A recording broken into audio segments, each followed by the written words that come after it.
ignition. Let's go.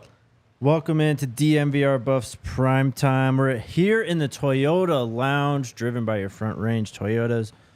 Toyota, the official vehicle of DNVR. My condolences for your job. Yeah, I think my job's gonna be all right. It's a shame that this is our last season doing this together. I don't think most people know what you're talking about right now. Oh, man, what a day it's been. We're presented by Illegal Pizza, everyone's go-to spot for burritos, buddies, and beers. Why are there so many weirdos out there? I don't know, man. Do you want the real answer? I think I know the real answer, but I want to hear it from you. The real answer is... Okay, well, you just set the stage first. That's your job. Okay. We didn't even cover this yesterday, first off. No. I don't even know when it got posted. It completely was irrelevant to me. Yeah, same. Didn't even make a blip on my radar. So Shilo Sanders, I don't even know when yesterday, went on Instagram and put up an Instagram story that said, defense transfers DM me, offense transfers DM Shedeur Sanders. This not last chance you in parentheses. That's it. Yeah, I saw that like shortly after it was posted. Yeah. Just clicked right pat like, oh, nice. Yeah. Didn't even think twice about it. And then we get off this show yesterday. Everything's going insane on socials because of Cormani and all this stuff, which we'll get to. But all these fucking weirdos and national media hacks screenshot this post, call Colorado unserious program. Yep. Say that, this is hilarious after all the Louis leaving, blah, blah, blah. Yep. People saying the coaches don't recruit, the scouting staff doesn't scout. Yep. And it's all on the players, and this is coming directly from Coach Prime. It's an order from Coach Prime to Shilo. Shilo and Shedeur run the program. Yes. It's outrageous. It's absolutely outrageous. And I guess maybe when I saw the post, I should have seen this coming because they're always going to find something. But this couldn't be a bigger non-story. I mean, truly, not only one, is this happening everywhere, but two, it takes some serious mental gymnastics, in my opinion, to try and spin this into a bad thing. And these people are the kings of mental gymnastics. And here's what I'll say about it, Jake. We have reached... It's kind of a sad era in our country's history. I'm getting deep on you. Yeah, let's hear it. But you have to go all the way on something to get people to engage with you. And so the truth is, I think it's probably a smaller amount of people, but there are actually people who are disingenuously on our side. Because they know you either got to be all the way in on Coach Prime or you got to be all the way out on Coach Prime. Definitely. The difference about us is we were here before. Yes. We're just all the way in on Colorado. Right. Coach Prime came here. We're like, hell yeah, we're all the way in on Coach Prime. Yes. So the others, though, have realized that Coach Prime drives engagement. But the only way you drive engagement is if you pick a side. So everyone picks their side, they dig their heels in, and then they just mine for content that can give them, like I said yesterday, a piece of meat to throw out to the wild dogs. Mm-hmm. And that's what this is. It was a classic, like, oh, man, I can spin this in a negative light against CU, and so I'm going to, and Coach Prime and Shedeur and Shilo.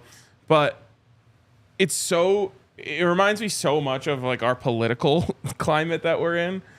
And it's so disingenuous of the people who throw it out there.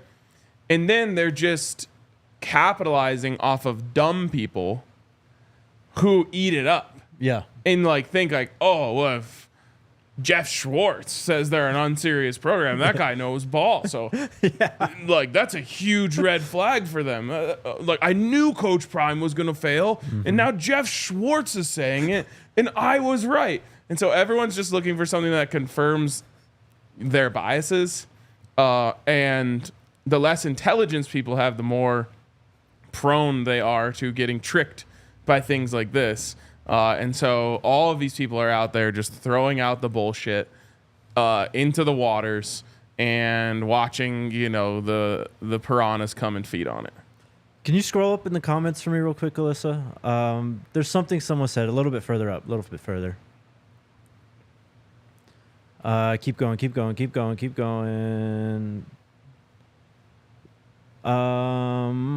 I don't know where it is, but someone had a comment. What'd it say? Well, here's the thing. People out there really think it's not this far up that Shedeur and Shilo like run this program, which is absolutely insane to even think about. And when On3's like, is this a directive from Coach Prime? When if you consumed any Colorado content, Coach Prime is begging Shilo to just listen to him half the time. Yeah.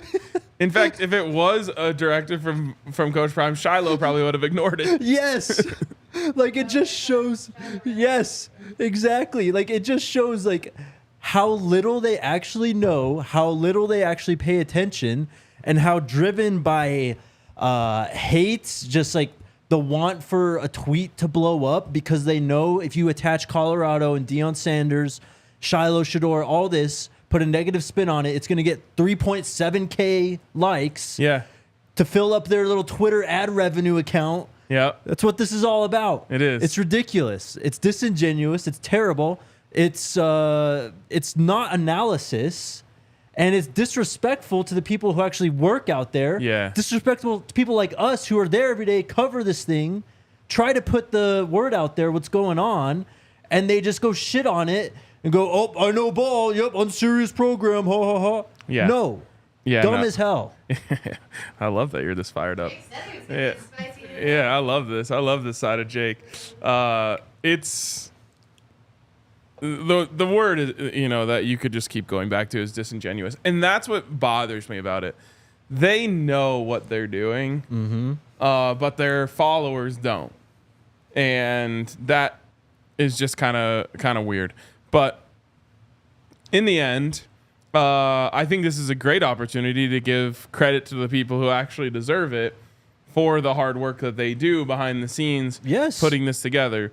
The Corey Phillips of the world, we could go on down the list, like Coach Box, David Kelly, what Chandler Durrell did in his time here. Yes, Alexis Ellis. Yes, all these people. Yeah, there's a whole group of people, Coach Riz. Yes. Who are doing the hard work of this, and those people are also trying to discredit them. On the flip side of this is a genius move from Shilo. Yeah, that's the craziest thing about this, bro. That is the craziest thing about this. Insane. Because Shilo Sanders, Shedeur Sanders, Travis Hunter, who is not involved with this, are three of the biggest names in college football, the biggest celebrities in college football. Shilo has 1 million followers on Instagram. Shilo has 1 million. Shedeur has over 1 million. Yeah, so does Travis. Yeah. The reach is out of this world. And what you're doing here is creating a lower barrier to entry for potential transfers. Now, Shilo probably gave himself a lot of work by doing this. Sure. Because I guarantee you he has over 1,000 messages about this. Yep. Maybe that's highly conservative. 5,000 messages about this. Maybe not all of them are from players, but he's given himself a lot of work. But what it does is it creates a lower barrier to entry, so someone can reach out to them, and then obviously, if this kid from TCU, who just all Big 12 defensive tackle, who just entered the portal, is one of those 1 million followers, or one of the another 1 million people who saw it because Bud Elliott and the rest of the clown car all sprayed it everywhere, then they take that, they hit him up, they're like, yo, you got to come through, definitely come see Boulder. Hey, let me give you Coach Phillips or someone else's number so that you can hit them up and just let them know that you talked to me. Boom, easy. All of a sudden, you've made a connection with a player that you might not have made the other way around. It's essentially, instead of the recruiting staff going out there and casting lines and trying to catch fish. You're just like putting a bucket in the water and seeing if the fish want to swim it. Right. It's insane, man. I mean, this post has probably been seen by millions of people and probably every single person who's entered the transfer portal in the last 2 days. It's just so dumb trying to blow this up and look at it in a negative light when it's 2024. Yep. Kids use Instagram. Yep.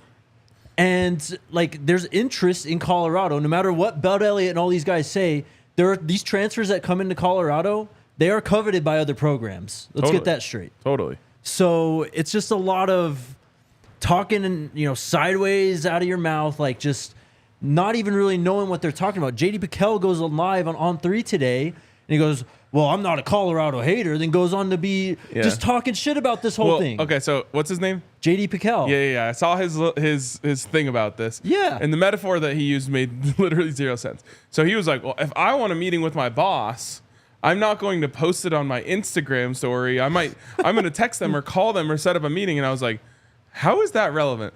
I'll give you the actual metaphor. If I am looking for a new employee, could I absolutely put a job posting on, I don't even know what people use for that, like Indeed or whatever? Yeah. Sure. Or could I put up a tweet saying, hey, we're looking for someone to cover recruiting for us, specifically at DNVR Buffs. Hit me up if you're interested. Now, again, it's a little bit different. It's maybe more like you doing it. Right. But you're going to get a lot of legitimate interest from people that are in your circles. Yes. And then you can pass it on to me or to Brandon or to Andre or to Adam, and they can do an interview with them and they can go down the road. But by going peer to peer, it lowers the barrier to entry. It makes it feel a little more approachable and makes someone that maybe wouldn't feel originally qualified or wouldn't, maybe they feel so qualified that they don't want to reach out to a coach. They're like, they should reach out to me. Yeah. But they see Shilo do it. They're like, okay, I'll reach out to him. Yeah. And let me just put another real life example on this, not even a metaphor. There are times where when we're entering a new market, Brandon usually does Brandon's our CEO. He normally does the connection. So like I do the scouting, he does the connection. Yeah. But there are times where he'll then come back to me and be like, hey, this guy's like big time content guy. I think you guys will communicate probably on a better level. So why don't you have the meeting with him, explain what we do here, explain why it would be better than him working at the newspaper or whatever it is, and why you think it might be a better fit. Of course I do it. And a lot of times he's right. You know, not everyone wants to talk to or feels comfortable talking to like a superior that doesn't necessarily work in the same field as them. Where it's like when they talk to me, they're like, they have questions. Okay, well, what's like what's our deadline for writing articles? And I'm like, oh, you don't have to write on deadline, you know, at DNVR or at ALLCITY. How many X, Y, or Z is required a week? Oh, it's not really how we work. It's more of like if you're getting your shit done and growing the platform, and like then they're like, oh, this is really great. Same thing can happen with Shilo, where someone could reach out to him and be like, hey man, I'm really interested. I've seen some of the videos. Like, I was just curious about this, that, and the other thing. What's the housing like for players? Right. Real questions that they might have, you know, like that. Even if Corey Phillips knows the answers to them, if you like hearing from someone that's actually your peer rather than a coach, because again, there's a lot of lies that go around, and I don't think it comes from Colorado. I think Colorado's about as straight shooting as it comes when it comes to college football. But a lot of players don't trust coaches anymore because why are they transferring? Well, they got lied to by a coach at another school who told them, hey, you're going to be able to live in this sweet housing complex. You're going to get this, that, and the other thing, and you're going to be a starter. And then they got there and they didn't get it. So now when they talk to coaches, they're like, I don't know if I can trust this guy because the coach at Arkansas told me this, that, and the other, and none of that came true.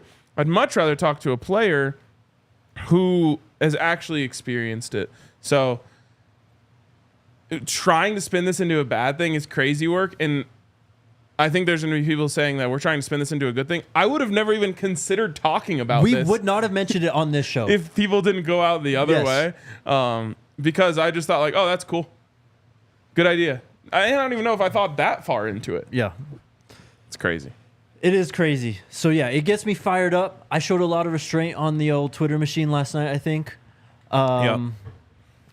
And, part of it I think is a little personal because it's like I'm out there covering the team, and I think about all these people out there doing their jobs at CU and who actually, genuinely cover this team with good intentions who aren't trying to clout chase or whatever. Like, there's a lot of good people out there who do this, and the people who speak out like this just discount all those people. But then I just sit back and I realize they're just hating. Yep. They're just engagement farming. And they won't come up to Colorado, and they won't go sit in the press conference room in 319 and sit in front of Coach Prime and ask him these questions to his face. They're too scared. They're just going to hide behind their phones and tweet away. For sure. And yeah, I mean, the response that I got was just more evidence of not understanding the waters that you're swimming in. Yeah. Just insane, man. It's bookmark season. It is. And let me just say this to tie a bow on it. Can you imagine how beside themselves these people are going to be when Colorado starts winning big this year? Or how about in a few weeks when commits start rolling in and they have to start backpedaling and they're putting out the same narrative? Oh, no schools are actually recruiting these guys. Like, I'm not even impressed by the class that they're getting in. Yeah. No, this guy, he actually wasn't that good. I watched, all 5 games of TCU last year, whatever it is. Yeah. It's ridiculous. Just wait. It's going to be really hard to explain how an unserious program won the Big 12. Mm-hmm. Yep. Oh, man. Kind of missed the offseason a bit. That was fun, man. I like that. I enjoyed that. Shout out Toyota. Our wonderful friends over at Toyota. At least when you don't have a job, you still have your Toyota. Did you even hear me? No, sorry. I did hear it now what you said. At least when I lose my job because Coach Prime leaves, according to Bud Elliott, I will still have my Toyota. Yeah. That is true. That is true. I own that thing. You do own that thing. It's very reliable. Gets us where we need to go all the time. You can get a 4Runner just like RK. You can get the brand new 4Runner, right? That's what you have? I have the RAV4. Oh, RAV4. The new 4Runners, though, are sick. Go check them out. They got something for everyone. Hybrids, commuter vehicles. They got the big Tundras, all that stuff. Visit your Front Range Toyota stores at a location near you. AutoNation Toyota, Arapahoe and Centennial. Corwin Toyota in Boulder. Groove Toyota in Littleton. Mountain States Toyota in Denver. Stevenson Toyota East in Aurora. And Stevenson Toyota West in Lakewood. Toyota is a proud partner of CU Athletics and the official vehicle of DNVR. Bet365. All right. Also, shout out to Bet365. You know the vibes. Mm-hmm. It's all about the early win bets. Jake has absolutely dominated when it comes to it. And it's an amazing thing because you can get in on the money line. And if a team goes up big, you can win. In basketball, I believe it's 15 points. Mm-hmm. I don't know if the Pelicans ever went up. Do you know if the Pelicans ever went up 15 points last night? I think they were close early in the game. Then later in the game, the Lakers did go up 15 points. Of course, the Lakers ended up winning anyway, but you would have cashed already the second your team went up 15 points. They have a different level to clear for each kind of sport. Yep. But each one has a chance for you to win your bet and not have to worry about some crazy late game comeback backdoor cover on the other side of things. So baseball's 5 runs. I mean, that maybe it's just because I'm a Rockies fan and our bullpen is so bad, but there are some times this year where you would have won on the Rockies already. Yes, yeah. And they would have lost the game. Yep. And heck, you can get creative with it also and hedge yourself. So you could take your early bet win and then flip it on, take your winnings, flip it onto the other team money line. And if you break even, if they weren't able to make the comeback, but man, that might be an actual strategy for the Rockies. I'm telling you, Bet365 is the way to go, man. So check out our friends over at Bet365. Download the app. Of course, you must be 21 plus and physically located in Colorado. Please gamble responsibly. If you or someone you know has a gambling problem and wants help, text 1-800-GAMBLER. All right. Some business we got to attend to. I mean, we talked about him yesterday, Cormani McClain. But it wasn't until after our show that he officially entered the portal, Polkway had it first. Mentioned USC, Utah, all those teams that we talked about yesterday. But the saga's over. It's done. Yeah, man. It was this. I feel like this happens to us a lot, where we come on the show when something's not official. Yep. And then we have to like talk about it like it's unofficial. Right. And then the second we get off the show, it becomes official. I know. Yeah. But we knew where this was headed. Funny thing is, like, there were some people in our comments being like, "I heard this is cap. We'll see." And then like an hour later, Yeah. it was done. It was bound to happen. It felt like it was coming.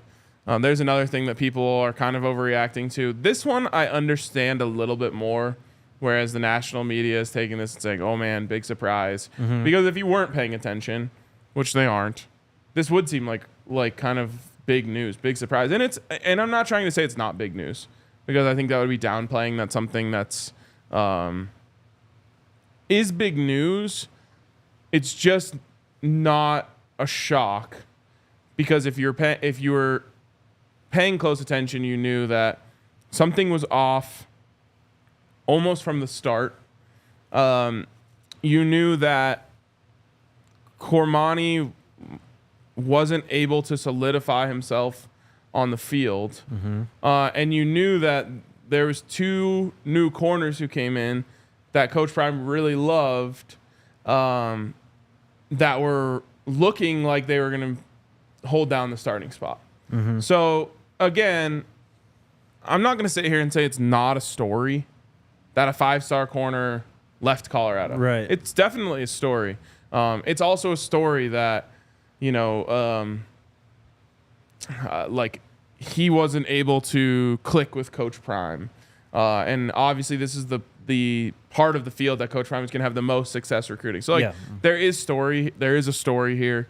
It's certainly worth talking about. But to have been following all along, I don't think anyone's jaw dropped yesterday when the news started to trickle out, especially when Polkway said, "Hey, I think this is what's happening. It looks like Cormani's going to enter the transfer portal." No one around here, obviously, but also I don't think most people that watch our show each day were sitting there going, "Oh my God, no way." Right. Yeah. Yeah. If you paid attention, it wasn't surprising. And look, it's what I said yesterday, man.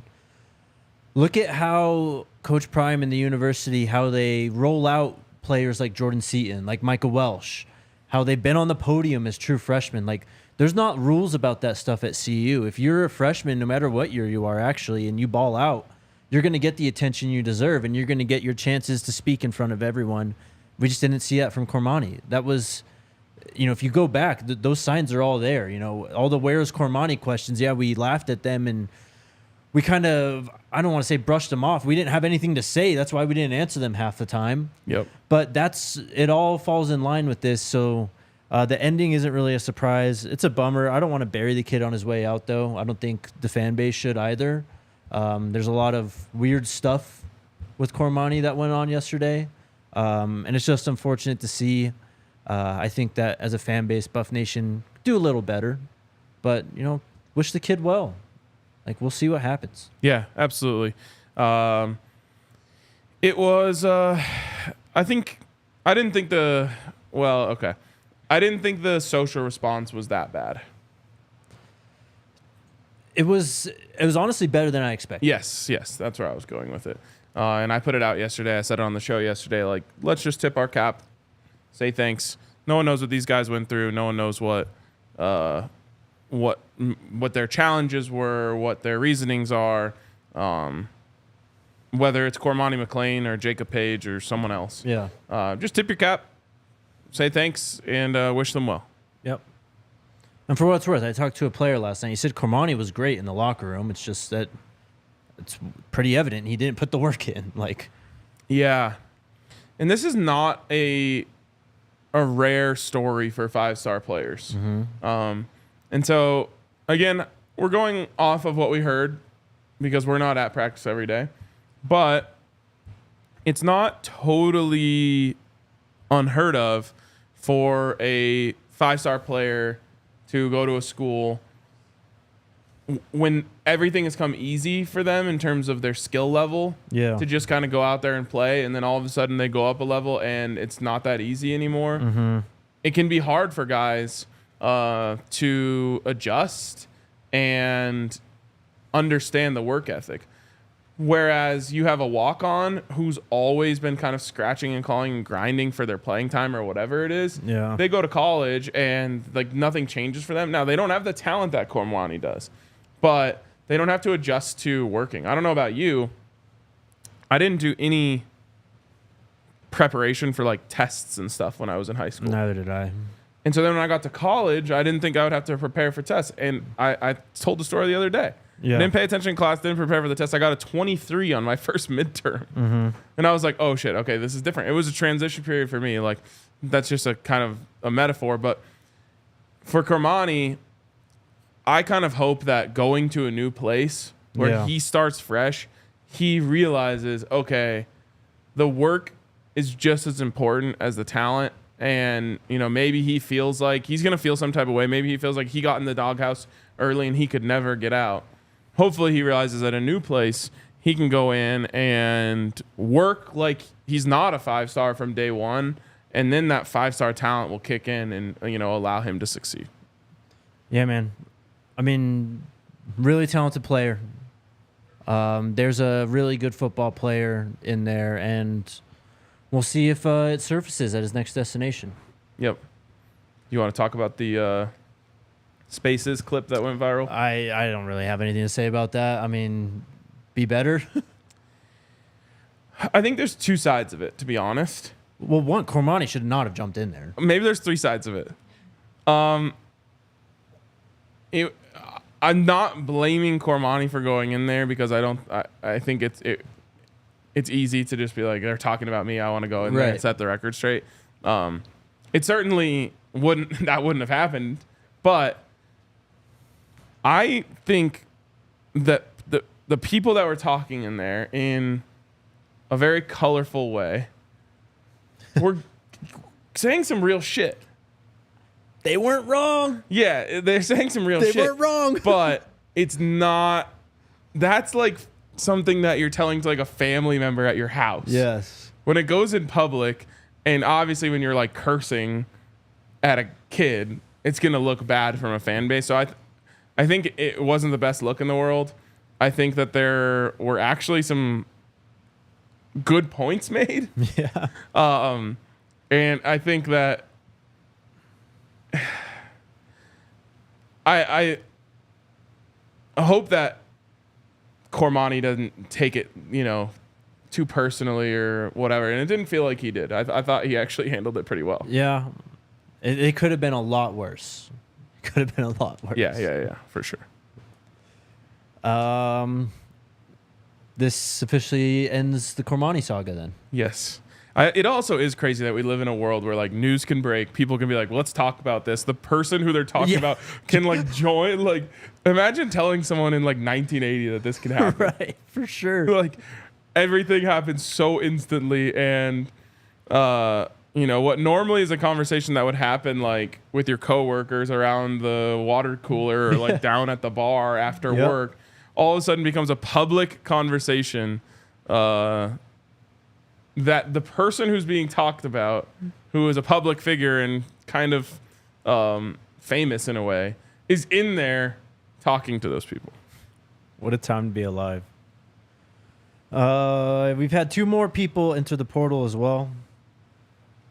I haven't seen in the last 30 minutes or so if anyone else has entered, so let me know if they have. But Kyrie Maines, and Vito Tisdale have entered the portal. One last thing on this. Go ahead.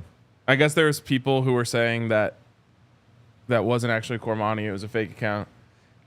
Well, first off, Cormani's got like 5 Twitter accounts. It sounded like Cormani. Yes, that's all I can say. like that's all I can say.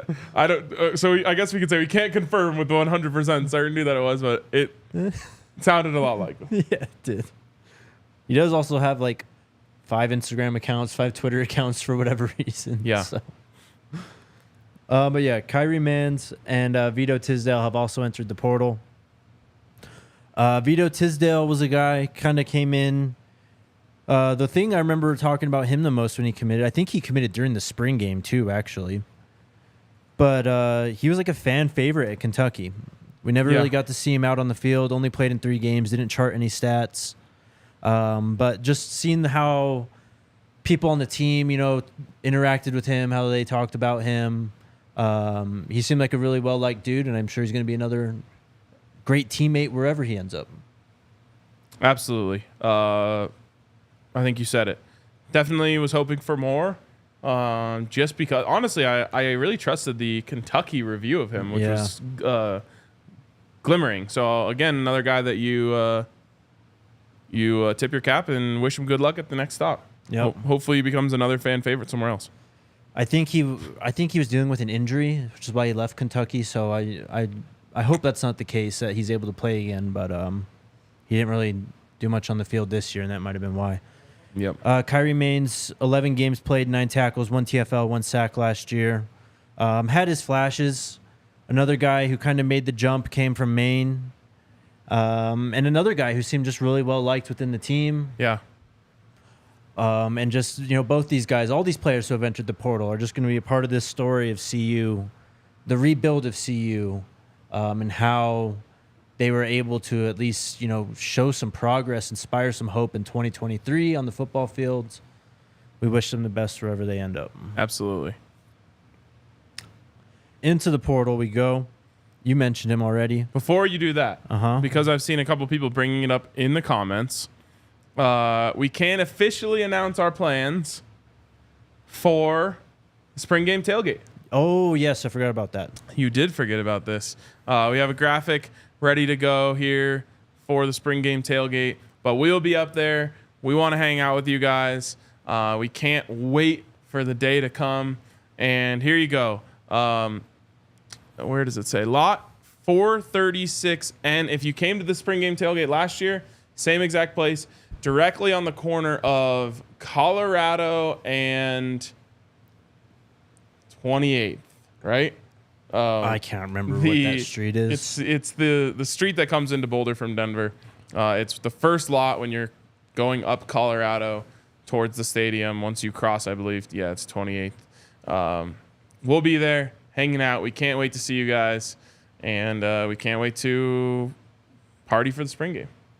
Weather so far looking much, much, much better. Definitely. It's also right next to the CU Event Center, this lot. Or that's that one, right? Yeah. Same one as last year. Yeah, so Regent Drive. Yep. So it's going to be right next to where they're going to have the Lil Wayne concert and all that stuff. It's just a short walk from Folsom Field. It's going to be fun, though. And you can park in that lot where we are tailgating. Yep. It's first come, first serve. So we'll be there bright and early. Yes. I have to double check, but I don't even think you need tickets to this. It's just a free-for-all. There you go. We had a bunch of people show out last time. We're going to go live from the tailgate again? I think so. That was fun. That was fun. I was a little tuned up, but still fun. I'm not surprised, brother. All right, you mentioned him, TCU defensive lineman, or former TCU defensive lineman, I should say. Dominic Williams enters the portal. 6'2", 320. Was a 2023 honorable mention All Big 12. Was a 2022 true freshman All-American according to 247 Sports. 2023 honorable mention Big 12 defensive lineman of the year and freshman of the year in 22 as well. Last year for the Horned Frogs. 33 tackles, 5 TFLs, 3 sacks. This is the exact type of player we want out of the portal. A big, young, proven defensive lineman. All Big 12? All Big 12. Sign me up. How did you pronounce his name? Dominic. Okay. All right. That's what I figured. I mean, it's a different spelling, but I think be Damonic. Yeah, no, I know. I assumed it was Dominic as well, but I was just curious. I didn't hear you say it, so I wanted to hear which way you went with it. Yeah, no, this guy's a beast. Yeah, he is. And one thing about TCU that we remember, if you watch the show going into last year's game, they run a 3-3-5 defense. That means two things. You got to have some serious space-eating, block-eating dogs in the middle. And you got to have linebackers who can cover ground quickly and swiftly.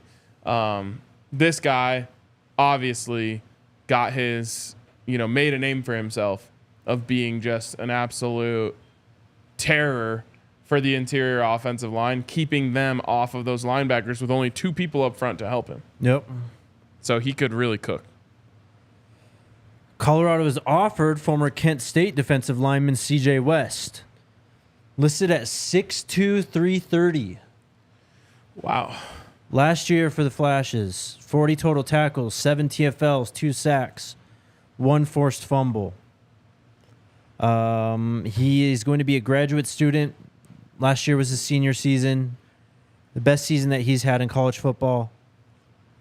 We'll see if he comes to visit. But he has been offered at least at this point. I think one of the first offers, him and Philip Bleedy, the Indiana defensive lineman, are the 2 guys I've seen CU offer so far in this portal period. Sure, there's more, but at least publicly. Got a little bit of news here, and we couldn't have been more right about something we said yesterday. I'm seeing it in the chat. Go ahead. Let me just get the correct source here. Matt Zenitz. Matt Zenitz from 24/7 Sports reports Colorado tight end Shimon Mateer, who transferred to the Buffaloes earlier this year from Cincinnati, has re-entered the transfer portal. Chris Hummer and I have learned for 247 Sports. Well, we were right. I told RC, I told Ryan yesterday when we were up in Boulder, when I saw Brett Bartoloni as the only guy scheduled to go on the podium, I was like, this isn't a good sign that we're not getting a tight end on the podium today. Yeah. And I mean, we literally made the Zico Traore comp yesterday when talking about how Brett Bartoloni talked about Shimon Mateer. Kind of crazy. Actually, a lot of times when we're this right about something, we knew in advance. Right. We did not know this one. We didn't know this one. A little bit disappointing. Actually, a lot of it disappointing.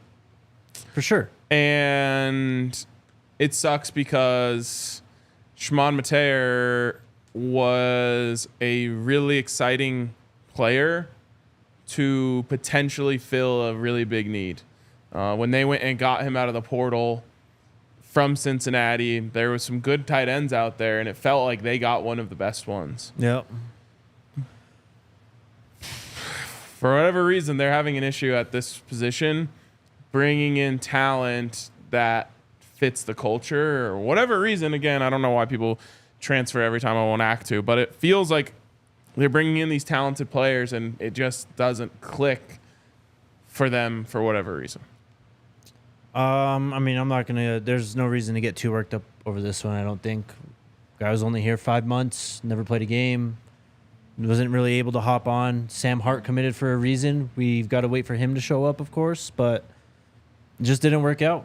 Best of luck to the guy. Yeah, best of luck to him. It's crazy that this has happened 2 years in a row at the same position, though, where a guy came in the fall transfer period and then left in the spring transfer period. Better for it to happen now, though, than in July. Absolutely. You do have Sam Hart coming from, a Colorado kid who went to Ohio State, big, strong. Should be a nice piece for you in that room. But you still don't have your guy. Not yet. So in the next segment, we're talking about top 5 positions to target in the portal. Yeah. That just shot up the way board. up the list. Yep. Yeah, we'll see what Coach Bartoloni's able to do. I know he's a good football coach and a good guy. He just needs some more talent in that room. So maybe we get it from Savell Smalls. Maybe we get it from Sam Hart. But they are going to have to go back into the portal. Jalen Conyers, hit us up. Re-enter the portal yourself. Damn. Damn.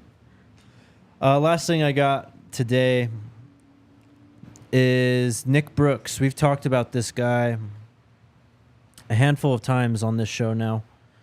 The 2025 four-star offensive tackle out of John F. Kennedy High School in Cedar Rapids, Iowa. He put out a top 6, and CU made the cut.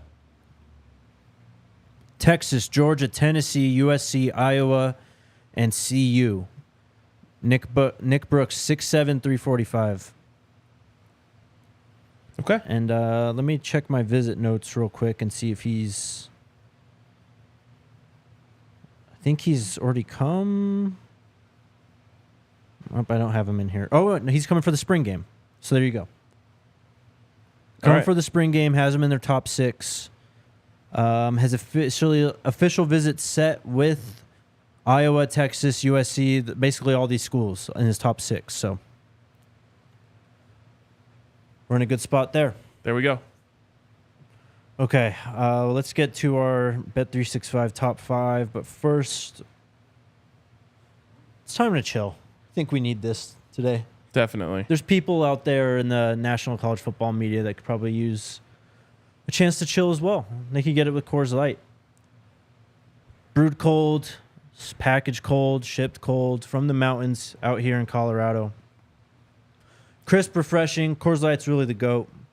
It's become my go-to drink, partly and because of that. It's easy to drink, and it's delicious. When it's time to chill, Coors Light's the beer I reach for.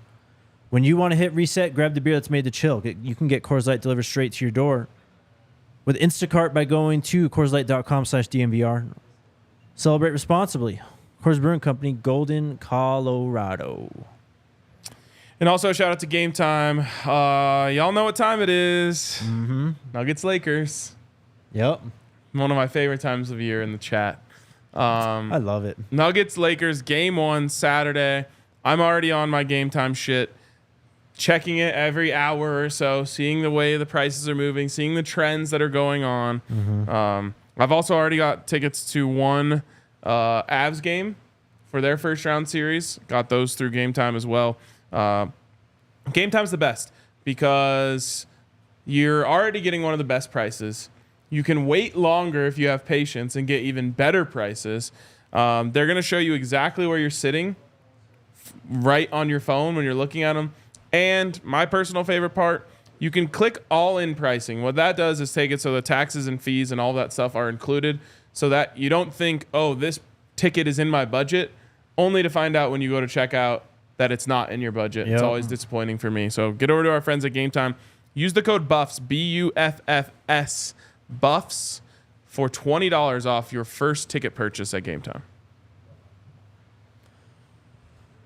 All right, let's get to this week's top 5. Also, hit us with a like. We're only at 270. Yesterday, we were over 500 before the end of the show. Yep. We can get back there. Also, subscribe to the podcast, Apple Podcast, Spotify, wherever you're listening right now, and we'd appreciate your 5-star review. You ready, Lissa? Let me block this person. Okay. Ooh, we're getting out the block hammer, and then we can start our top 5. Yeah, people I'm are not weird surprised, today. honestly. Apparently, we said we put weirdos in the headline, and the SEO sent it out to weirdos. Yeah, that's exactly what happened. Thank you. We can start though. Okay. All right. Positions to target in the transfer portal. I really think there's only a few that they probably won't even address. And, I mean, I can't even say that. Because you go to what we were talking about yesterday, and they're talking to wide receivers in the portal. And they've already been in contact with a Penn State wide receiver. So everything's on the table. Uncle Neely's brought up quarterback a lot. Of course, Coach has always mentioned the trenches. He directly mentioned linebacker as well. Do we start at 1? Yeah, sure. Let's start at 1. Is it still linebacker? I don't think so.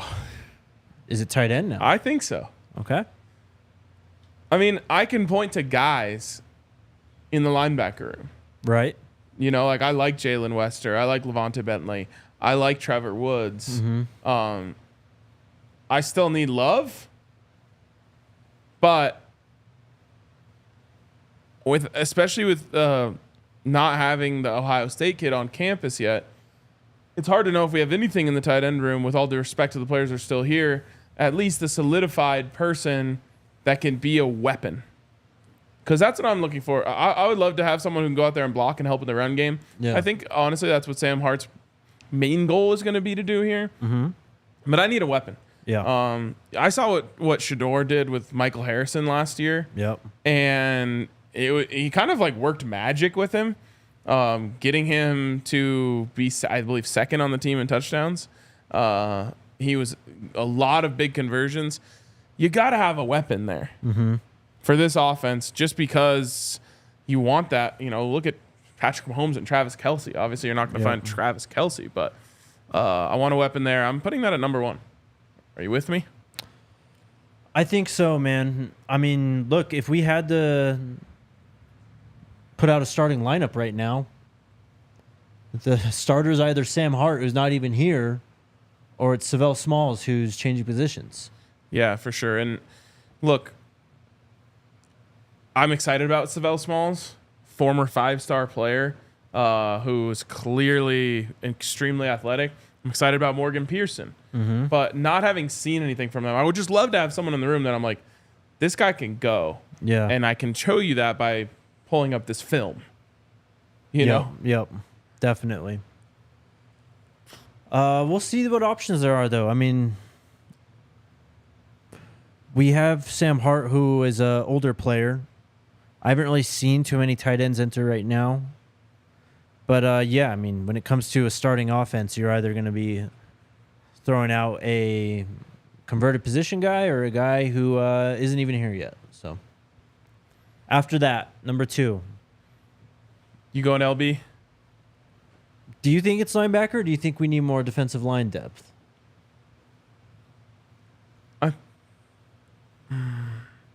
It's hard because I don't know what player we're getting. You know what I mean? Right.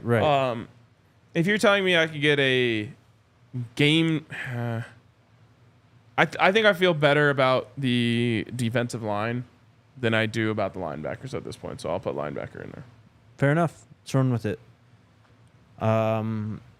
You know, I think we do have some top-end talent at defensive line in Chidoze, in Torion Carter at this point. But, yeah, linebacker, you know, we've got some guys who we like. Trevor's still out there making plays, but they tried to go after DJ Lundy for a reason. Yep. He would have been a massive addition to this defense, and I think that's the player they're still trying to get a commitment from this time around in the portal, is someone that caliber who's just going to – someone who can just run around, who you can funnel the ball to and just have 90-some tackles this next season. Totally. Number 3. Got defensive line. I guess you could throw offensive line in there. Quarterback, maybe? Neely's been on quarterback. Yeah, QB2, by the way. What about or running 3. back? I think running back is in the mix. I would... I think I'd go defensive line here. I think that's the way to go as well. It's one of those things where you're gonna play a ton of players here. Yeah. And you know, in the comments, someone mentioned BJ Green hasn't even got here yet. Totally true. But you're going to play a lot of players at that position. Depth there is arguably as important as any position on the field because you're actually using your depth consistently. Go back and look at last year. Watch a game. All of the defensive linemen are playing. Kyrie Mans, you know, Chaz Wallace. Yeah. Even D.V. Harris. Yeah. I was kind of surprised to see people saying they've never heard of D.V. Harris when he hit the transport. I was like, bro played in games last year. Yes, he did. Obviously, you know, the bigger names were out there as well, but they're rotating that front four, and I'm saying defensive line, some of that is edge, but they're rotating that front four consistently, so you would happily go 10 deep at that position. Yeah, definitely. You can never have enough of these guys. No. And I think it's one of the only rooms where you could just continually add guys and no one's going to complain. It's one of the biggest weaknesses we had last year was stopping the run. It's obviously an emphasis this time around in the portal as well. And it's the position I've seen the most, I think, interest that Colorado has shown in so far in the portal. Yeah, for sure. So now I'm curious because we said there's multiple offers out to offensive linemen, did we not? In the portal? Yeah. Or is it just one? Chambly? Oh, yeah. Yes. And he's coming to visit for the spring game, too. Yep. Yeah. And then was there another one? I don't think so. I think it's the guy we talked about today, CJ West, Philip Bleedy, Chambly. Yep. I think that's all I've seen. This is all just public stuff, so I don't know, of course, who they've offered. Those are guys who have announced their offers. Right. But I think that's where we're at. Okay. So I think offensive line should be in consideration mostly because the team has told us that they're still interested in it. Mm-hmm. I am not quite ready to go there yet, but running back to me is an interesting one.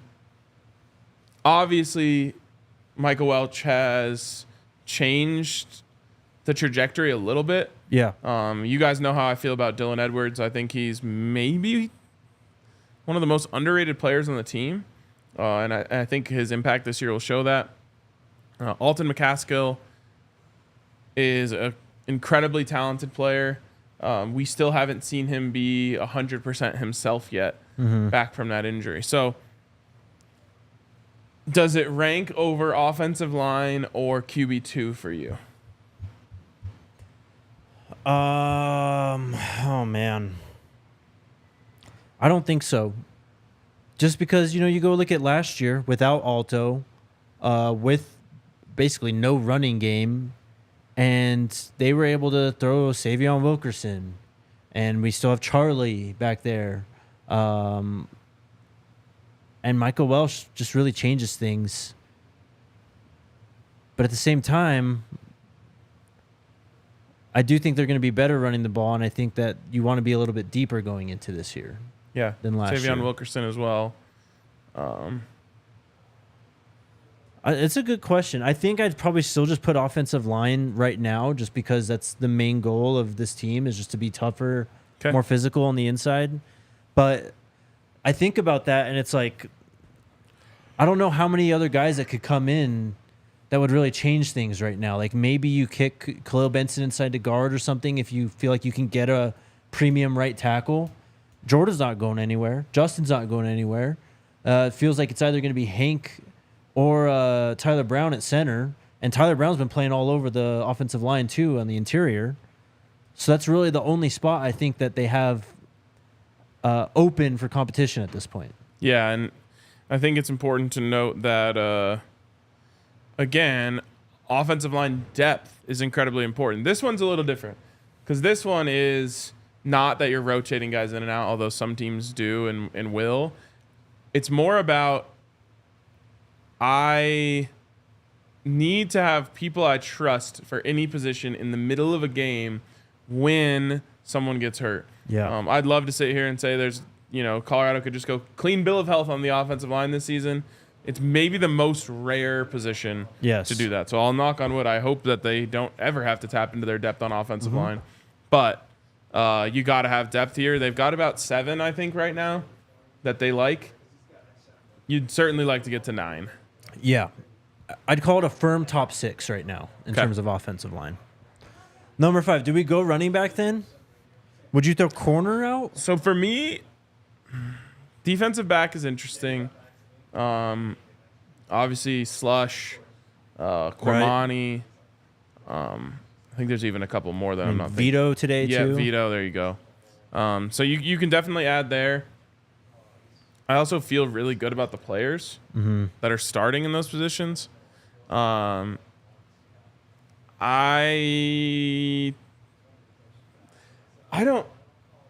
guess I think back to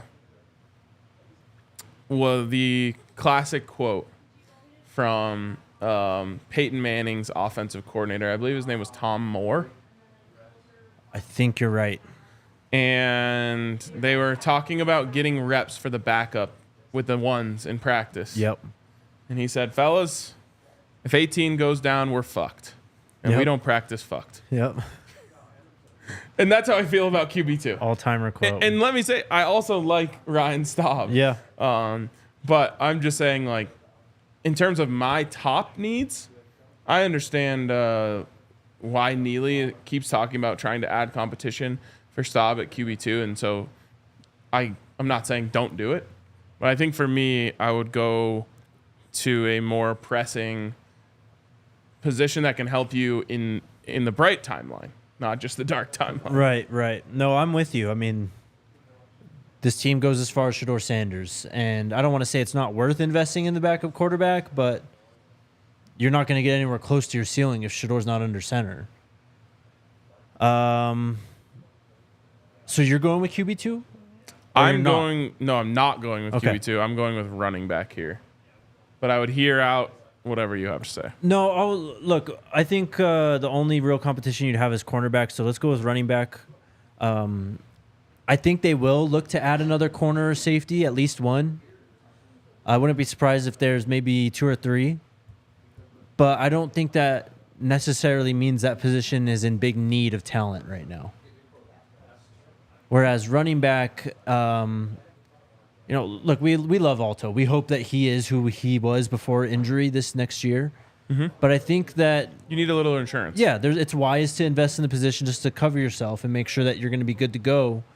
And worst case, you just have another running back on the team. Like you need a rotation of backs. So yeah. So there it is. It was tight ends, linebacker, defensive line, offensive line, running back. And five positions in need. For some reason, sometimes people in the comments get like mad over this stuff. I would hear anyone's case for any position. Sure. I'm not like set in stone on any of those, but that does feel like a good place to start. I mean, really, the only position, wide receiver, is the one where I'm like, if they didn't add a single wide receiver this period, no one would even blink an eye. Yes. All right. Let's get to the Toyota chat. Let's see what y'all are talking about today.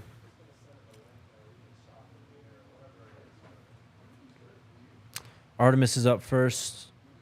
When will the next 21 questions drop?